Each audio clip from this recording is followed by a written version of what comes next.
The girl who returned every book.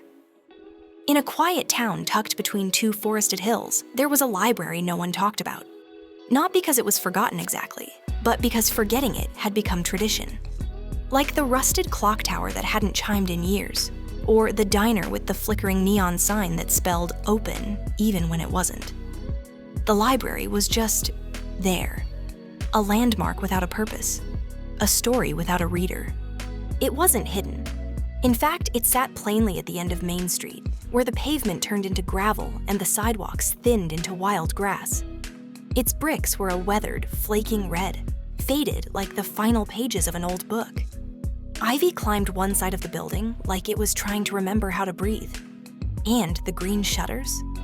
Always just slightly crooked, like they were mid-blink in a long, forgotten dream. No one in town could remember the last time they'd been inside. Some said it had closed. Others assumed it never had. People passed it like it wasn't there, like some quiet corner of the universe had flicked the library into grayscale while the rest of the world stayed in color. Inside, the dust hung in the air like soft fog. Shelves stretched to the ceiling, stuffed with books that smelled of old wood, lavender, and time. The kind of place where the silence felt alive, as if the stories were waiting, watching, wondering if anyone would come.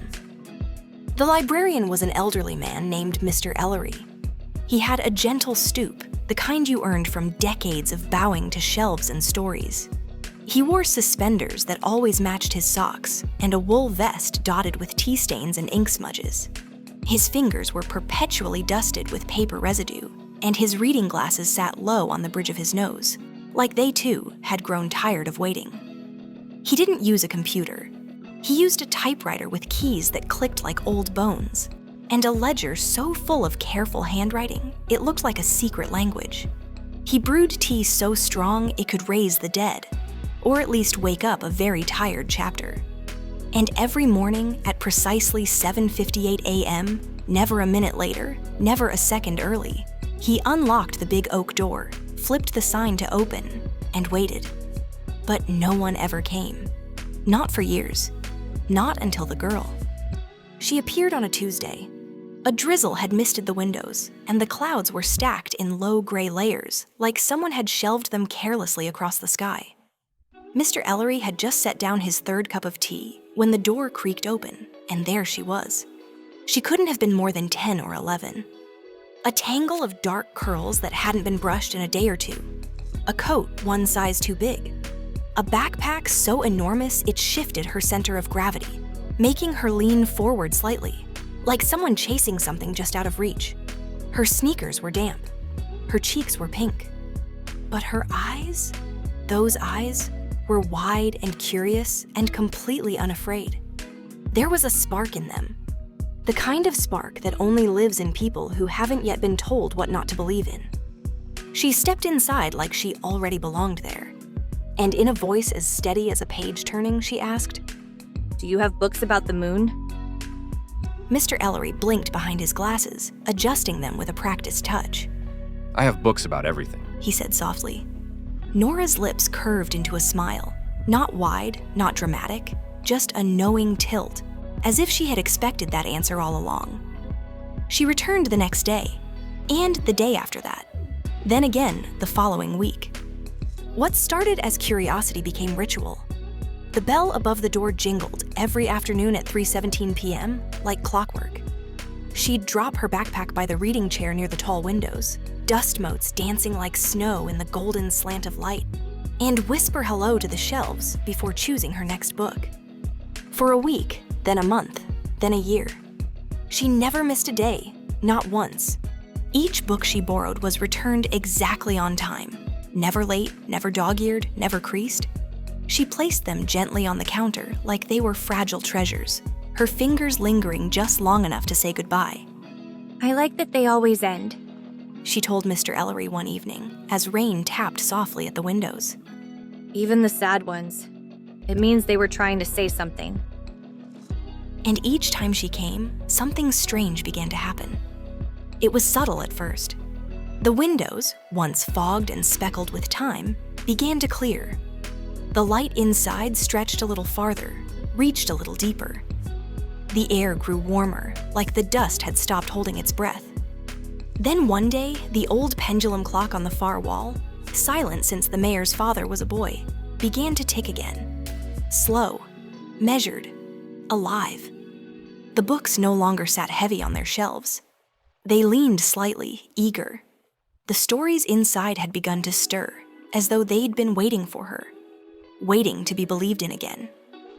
Norah, Mr. Ellery had finally learned her name, read everything.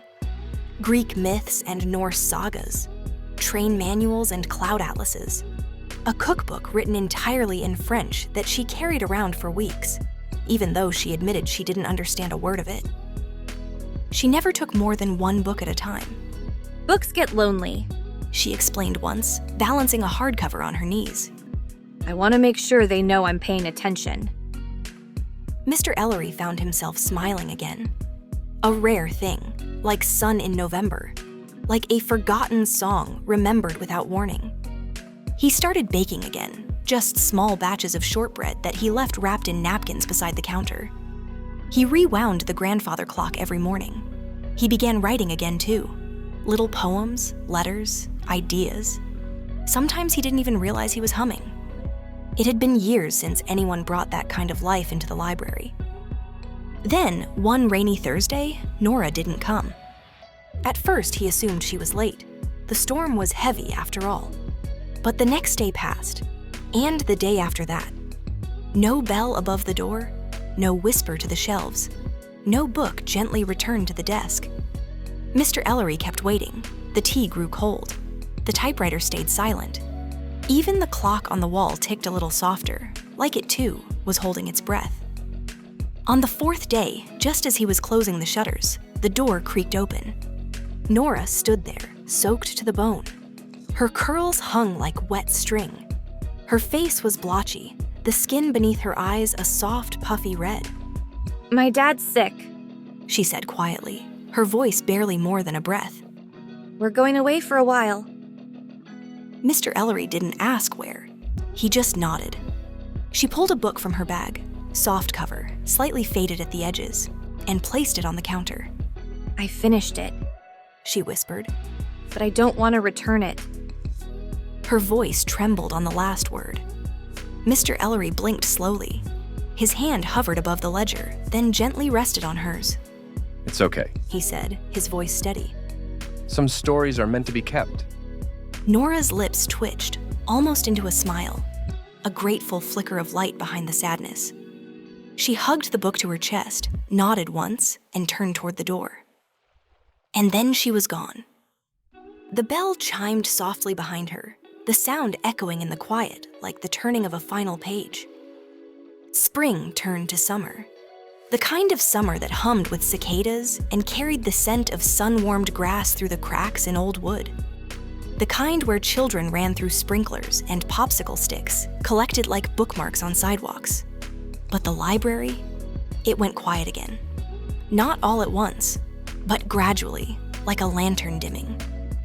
Mr. Ellery still arrived every morning at 7:58 a.m. sharp, still unlocked the crooked green shutters and turned the open sign with care, still brewed his ghost-waking tea, strong enough to stain porcelain and memory alike. But the air felt heavier again. The light didn't stretch as far, and though the pendulum clock still ticked, it had slowed, as if it missed someone it couldn't name. Fall arrived in a hush of gold and russet. Leaves collected like soft secrets along the library steps. New families moved into the town, drawn by cheaper rent or the lure of a quieter life. A new bakery opened down the street, then a cafe, then a bookstore with touchscreen kiosks. People walked past the library again. Polite, smiling, unseeing. The stories on the shelves settled into their stillness, waiting. Mr. Ellery didn't mind. Not really. Some chapters he knew were meant to close, but he still brewed the tea, still wound the clock, still left a single shortbread biscuit wrapped in a napkin near the reading chair by the window, just in case.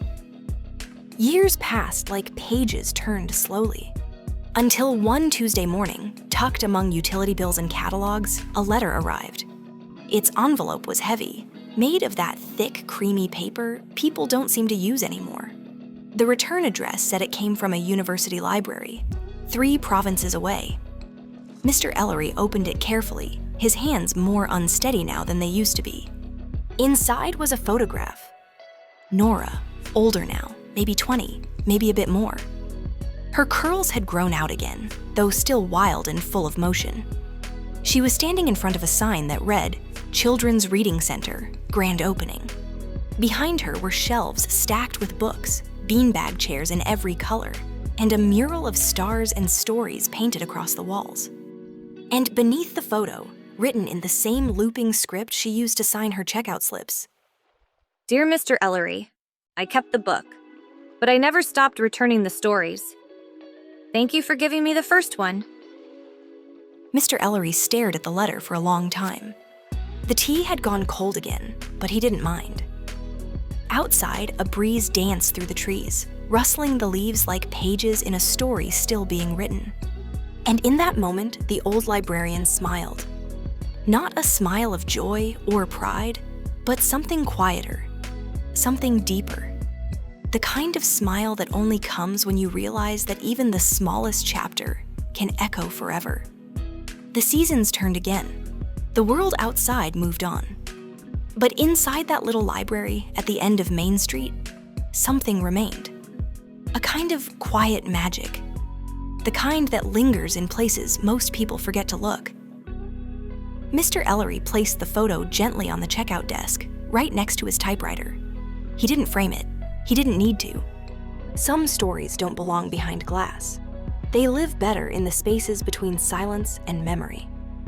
That day, the windows of the library seemed to let in more light than usual. The clock ticked in rhythm again. And for the first time in years, someone new paused in front of the door. A child, wide-eyed, curious. The kind of child who hadn't learned yet to walk past magic. And when Mr. Ellery opened the door, he smiled and said, I have books about everything. Because some stories never end. They just wait for the next reader. If this story warmed your heart, please give it a like, share it with someone who needs a smile, and don't forget to subscribe for more stories that remind us how powerful even the quietest moments can be.